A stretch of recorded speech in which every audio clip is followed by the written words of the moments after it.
viewer, it's great having you on the show today and welcome to another edition of Viewpoint. It is an exciting and interactive talk show where they talk as EB. On the show, we talk about everything and anything trending, ranging from entertainment to politics, health, education, lifestyle, power of community, you just name it. All you need to do is sit back, enjoy, and engage in our conversations. My name is Hadiza Galadima. Right here with me in the studio are my gorgeous and amazing co-host, Confidence. Hello, Hadiza. Hi, Rachel. Hi, Confidence. And Rachel. Hi, Hadiza. All we do on the show is spark meaningful conversations, inspire change within our community as we engage in honest dialogue. And now straight to the business of the day. Let's get started. In the words of James Baldwin, the romance of treason never occurred to us for the brutally simple reason that you can't betray a country you don't have. We will be discussing some really intriguing topics today. First, we will be talking about the national issues happening in our country. I bet you don't want to miss because we have a guest joining us on the show today.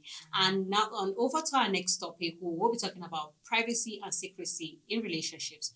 All this and more after the break. Please stay with us.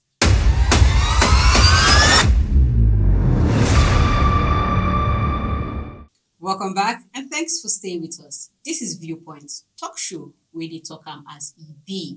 President Tinubu has won the presidential election petition court that misinterpreting the law as provided in the constitution on the 25% of lawful vote cast in the FCT could lead to absurdity, chaos, anarchy, and alteration of the very intention of the legislature. We have Dr. Sam Amadi joining us on the show. He will give us insights on this topic. Dr. Sam Amadi is the former chairman of the Nigeria Electricity Regulatory Commission. He was a fellow at the Care Center for Human Rights Policy at the Harvard Kennedy School of Government. Until December 2010, Mr. Amadi held the position of Special Advisor to the President of the Senate of Nigeria, Director of the Center for Public Policy and Research in Lagos, Nigeria, and Senior Legal Officer at the Human Rights Law Service in Nigeria. Yeah. Thank you for joining us, Dr. Sam Amadi. So, sir, we're going to be talking about national issues. So, sir, we're going to on national issues in Nigeria. So, we need your take on it. We need your expertise and your advice on national security. Okay, so we're going to be asking you a question as regards a statement made by President Bola Tinubu as regards the petition election tribunal. Okay, so President Tinubu warned the Presidential Election Tribunal Court about potential consequences if they misinterpret the law on the 25% of lawful vote cast in the FCT. What are your thoughts on this, and if the court fails to upload this constitutional provision as Tinubu warns, what should we expect? I think we should note that the statement was made in the written brief of his lawyers. So basically, it wasn't like Tinubu addressed the nation, but his lawyers represent him, so they are rightly attributed to him. Again, the statements should be viewed as maybe a legal practice to kind of bring some pressure on the judiciary, maybe not to take the actions that the case requires. So it's unfortunate. Many people have deplored it, but essentially, my view would be to contemplate the level of concern that it will raise. It's a subtle threat on the judiciary. Yes, sir. A bad strategy to get the judiciary to do what they want. In this case, not to do the right thing. So I think that it's wrong, and I think Nigerians have rightly reacted, and I believe that the courts will do justice and heavens will not fall. So, sir, this is us having hope in the judicial system that they are going to do the right thing. Sure. I think they should do the right thing. The judges are trained to uphold the law. The judges have a constitutional obligation to provide justice for all Nigerians. And in the case of electoral tribunal, it's all about democracy. So it looks like the case is clear. It looks like a serious case from what you have written in the briefs. There's a serious case against and also his declaration. And so Nigerians are expecting that the judges will look beyond this futile and feeble black men around insecurity, or if there's none. Those are very childish arguments. And so they would look beyond it and state the law as it is. And if they found that the elections were wrongly declared, they have to reverse it. And if they discover that any candidate was not qualified to be a candidate, they need to disqualify that person. But that's the law. And I want to believe there's going to be more insecurity, instability, if the judiciary fails to do the right thing than if they do the right thing. But Dr. Sam, with the past experiences we've had concerning the judiciary, do you think it's going to be the same again? Because we've had experiences whereby, in fact, Nigerians, it's looking like the judiciary has failed Nigerians because we've had so many cases, So let's talk about the state of the judiciary system in Nigeria. Do you think the judiciary is going to do the right thing this time around? I want to believe they'll do the right thing. You're right. The history does not give much hope. True, sir.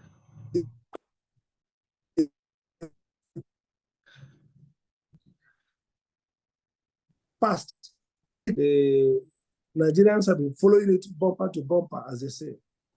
The Nigerians have been going to tribunal, reporting everything. And now we've seen an empowered youth base who are asking difficult questions about the country. And so I don't think any reasonable judge will trifle with this moment. It's like a moment like no other.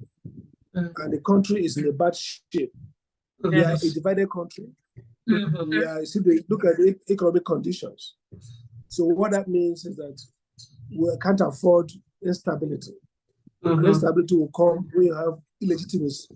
And so I believe that the courts will not act like before. They will give considered consideration to these issues and do their best to do the right thing. Thank you so much, sir. So let's move on to other national issues. The Nigerian Labour Congress has expressed concern that the federal government is displaying tendencies towards dictatorship. At this moment, fuel prices have reached 617 naira at the moment, and other states like Anambra State is selling for 700 naira. The NLC statement raises questions about the current administration's approach to governance. Do you see Tinubu as a dictator? Well, I think NLC is right. They are worried. Everybody should be worried. Selling fuel, we moved from 190 something to 717. Yes. That's probably world record, Guinness World Record for price increase anywhere in the world. So we should be worried. And we are not seeing improvement in minimum wage. We're not seeing increase in development. So we can say that rural people are getting more money. Roads are bad, so we can't say that people are not enjoying more mobility. So if roads were better,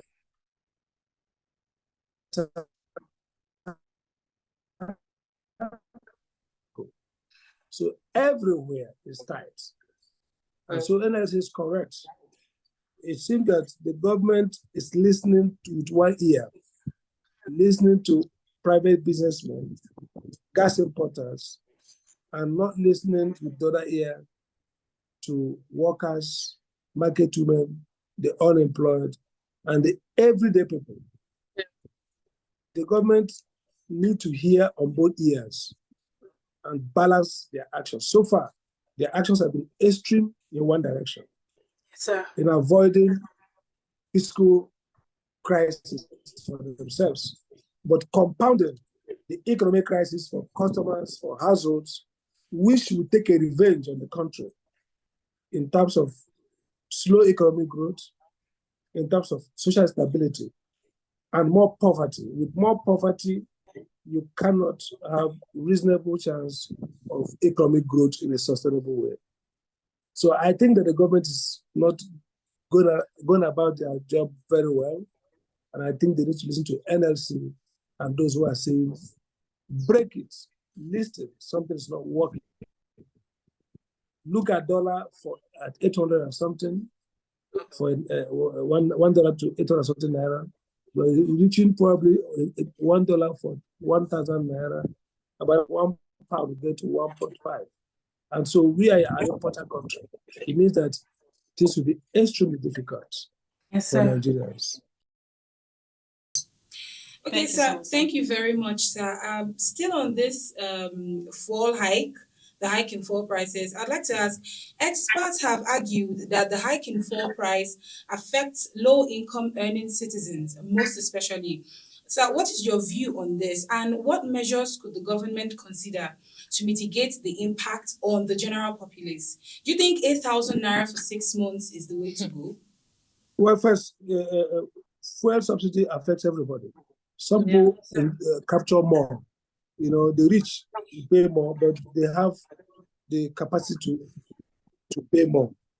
Mm-hmm. The poor pay more, and they don't have the capacity to pay more. So they are the worst off, because by the time they have no alternatives, many people may move away from using fuel-intensive cars to use fuel-efficient cars.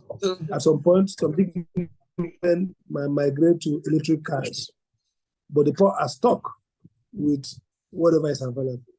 So if a poor person has to travel from his village to another place, he has no choice of alternatives.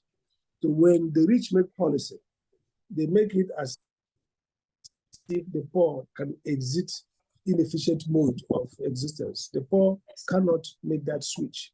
So the poor are the worst off. 8,000 a month for 12 million people is nothing. It's not the way to go, by the way. Oftentimes, cash transfers lead to corruption. So it might be that out of the 100%, it's only 80% that gets to the very poor. Or even 40, 60 goes stolen. Secondly, even when it gets to the poor, every month gives about 8,000. The discipline to use 8,000 to invest in either consuming the right things, food, medicine, or in business, might not be there. We have seen that the poor would necessarily know how to use 8,000. If somebody has not been having 8,000, and you give them 8,000, that's what we call a bubble, a money influence, a money effect. So they probably take more pursuit, or if they take pursuit, they try and take pursuit. So it's not an effective way to deal with it. So there are three issues. One is, who are we giving it to? Are we giving it to the most qualified by poverty rate? Are we giving it in a large, significant amount to constitute an improvement in their well-being or a support to economic enterprise? And are we giving in a condition that this 5,000 will compensate for the economic consequence of the fuel increase? So I think on the whole, it's a wrong policy and need to be carefully reviewed. And that's probably why the government is pulling it away for now. Okay, Dr. Sam, lastly, just before we let you go, let's talk about security issues. A coalition of Southeast youth leaders has said the only solution to the security crisis rocking the region is the freedom of Nnamdi Kanu. We'd like to hear your thoughts on that. Also, what are some key national security measures that can be implemented to effectively protect a nation, against potential threats and ensure the safety of its citizens? Well, I don't know what the reason that the Kanu is not the only solution, but it's one of the solutions. First, I don't think there's any serious criminal case against him. Nigeria has been criminalizing political opposition for too long. You say, okay, this man preaches violence and then people are killed. But in criminal trial, you establish that Mr. A's action led to the actively procure the killing of Mr. B or Mrs. X. Not just that, he spoke violently, people are being killed. You have to trace those killings. Try people, put them on trial, the killer and the man who procured him. So far, I don't think there's a strong legal case against him. And the courts have said release him.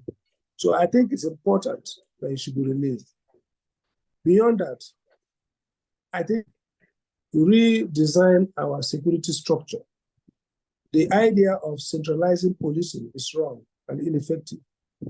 We now need to go down, allow communities to create well-managed or regulated defense forces to protect their communities against external attack and even against internal attack.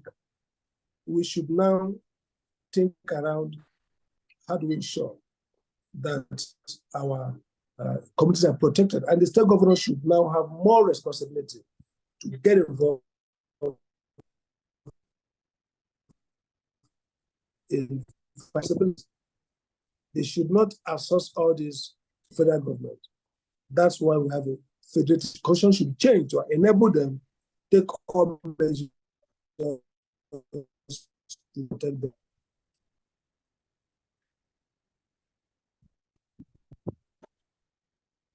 Thank you. Thank you so much. Thank you so much. I really appreciate your time on our show. Really do appreciate you, sir. Thank you so much.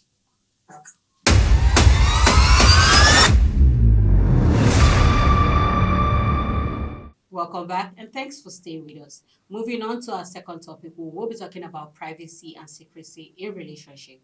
We will be looking at the positive and negative angles. So privacy and secrecy in relationship refers to boundaries set on sharing personal information with one another. It is common for people to have private areas of their life they do not want to share with one another. So these areas may include personal feelings, thoughts, opinions, or experiences. And we, like I said earlier, we have the positive and the negative impact. So some of the positive impact as regards privacy and secrecy in relationships are it builds trust, it also builds independence, which it helps to develop a sense of independence and personal identity that can enrich one's relationship, and it also prevents conflicts.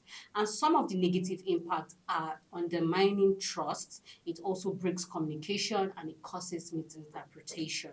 Okay, we've heard the stories of Nollywood actors exposing their secrets after having issues. The perfect example is Angela Okore, Uche Elendu, and Anita Joseph. These ladies are currently buzzing the internet with their secrets. So, ladies,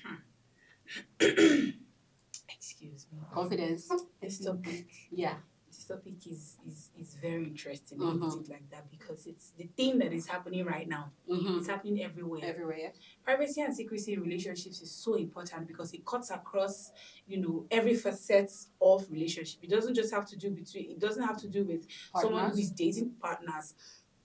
It also it also centers on friends, Family. mutual friendship, family. Yeah. It cuts across every facet, and we see cases whereby, let's take for example me and Rachel, we're friends, very good friends for years, and then we have a fallout, we quarrel, we have issues amongst ourselves, and probably because she's my friend, And again, before I continue, people have forgotten what genuine friendship is all about. I really feel like friendship right now is parasitic in nature. Give me something, I give you something, rub my back, I rub your back, and then we can be friends, we can meet at a compromise. I think that's one of the reasons why we're having some of these issues. Now, back to what I was saying. We're friends, we have a falling out, we disagree on some things and maybe probably go our separate ways. And, I might have told her some things because I consider her my friend. I might have told her some personal things concerning me, maybe not even personal, but some things that it's meant for just her ears. And then, because we have a falling out or because we don't agree, we quarrel, then she goes out there, maybe not even on social media, she starts to tell things that I have told her that is meant for her In ears. confidence. She goes, thank you, in confidence, and then she goes around telling other people. And the way rumors starts. she will tell this person something. This person will add like Maggi to it. The next person will add crayfish. Like, oh, you know you're my friend. Please don't tell anybody I told you. Of course, that person will have a friend that is not Rachel's friend, and that's how it keeps going. And before you know it, your life secret or things that you've told this one person circulates, and then you know it leads to a lot of things. Somebody can become depressed, suicidal, even. So I feel like it's very important that you have a falling out with somebody or something goes wrong. Sometimes it's not just falling out. Distance is also also be a problem. You know, you might have left a particular place and you're going to another place and you meet, another group of people because they're strangers to you. You forget that the world is very small. Somebody that does not know Rachel here can know her somewhere else and you don't even know. So it's important that you keep stuff that has been told to you as a person, even if you guys have a falling out or you don't talk anymore. It's not a license for you to now decide to, okay, for me to get back to this person, I'll start telling people what this person has told you in confidence. Because for this person to have kept this secret with you is because that person trusts you. And trust takes so much time to build, and at the snap of a finger, you can lose it. So really, that's my take on it. Okay, so on this issue, everything that has an advantage will surely have its disadvantage. Yeah.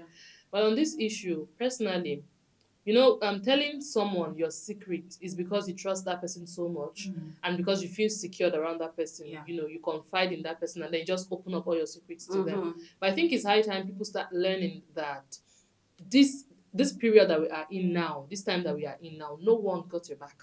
No one has your back at all. No, it's funny that even your own parents, you tell them things, something, and the next thing they are forming a family meeting. They want to talk about that thing. You tell your mom something. You see, when children say, I don't tell my mom things because when I tell her now, she will go tell another person. It's because you trust your mom so much and you just feel, if I share this thing with her, it should be between both of us. Yeah. But the next thing you are hearing is your auntie calling you and advising you on that same issue.